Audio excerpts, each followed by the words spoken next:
आप सबको मालूम है कि भारतीय जनता पार्टी सभी दलों के साथ संपर्क करते हुए उपराष्ट्रपति का चुनाव सर्वसम्मति से हो, इसकी आशा रखती है। और इसीलिए हम सब लोगों ने पिछले एक सप्ताह में लगभग सभी राजनीतिक दलों के साथ, हमारे एनडीए के पार्टनर्स भी और जो हमारे विपक्षी दल के पार्टी के सदस्य हैं, नेता हैं, उनके साथ भी संपर्क साधा था हमारे वरिष्ठ नेताओं ने। और हम लोगों ने इस बात को की उम्मीद रखी है कि हम उपराष्ट्रपति का चुनाव सर्वसम्मति से करें और भारतीय जनता पार्टी एनडीए का कैंडिडेट हो। इस बात को उनके साथ स्पष्ट करते हुए हम लोगों ने बात को रखा। हमारे जो विपक्षी दल हैं, उन्होंने कहा कि कैंडिडेट के पता चलने के पश्चात हम तय करेंगे हमारा समर्थन रहेगा या नहीं। हमारे एनडीए के साथियों के साथ भी चर्चा गहन रूप से हुई और गहन रूप से चर्चा होने के बाद आज हम यहाँ पर आपको खुशी से ये बताना चाहते हैं और ये खुशखबरी देना चाहते हैं कि संसदीय बोर्ड की बैठक में, जिसका नेतृत्व हमारे प्रधानमंत्री नरेंद्र मोदी जी की उपस्थिति में हुआ, उनके नेतृत्व में ये बैठक हुई, सभी पहलुओं पर चर्चा हुई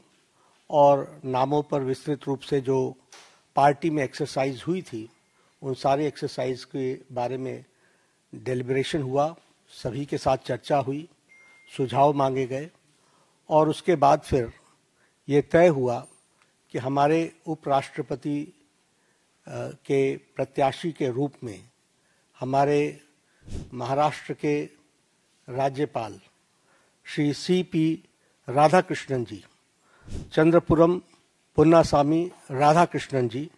उनको हम एनडीए का प्रत्याशी बनाएंगे और वो एनडीए के प्रत्याशी के रूप में रहेंगे। सीपी राधाकृष्णन जी, जिन्हें हम चंद्रपुरम पन्नुसामी राधाकृष्णन के रूप से जानते हैं, आपका जन्म अक्टूबर 20 अक्टूबर 1957 त्रिपुर में, तमिलनाडु में हुआ, त्रिपुर में। और इन्होंने bachelors degree in business administration, उसमें इन्होंने पढ़ाई की और एक सफल इनका 40 साल का पब्लिक लाइफ का करियर है। आप वर्तमान में महाराष्ट्र के गवर्नर हैं। इससे पहले आप झारखंड के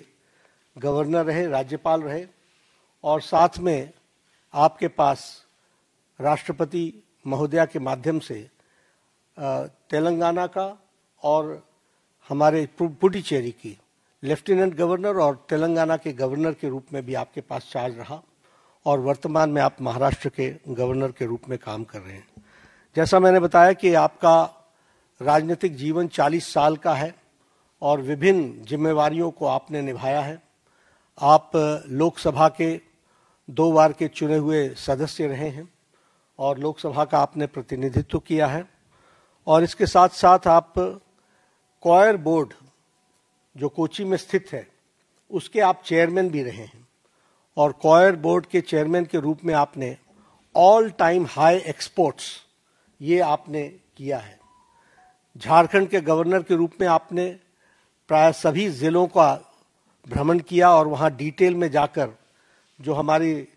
सोशल इंडिकेटर्स हैं उसके बारे में उन्होंने बैठक भी ली और उसमें बहुत रुचि दिखाई है।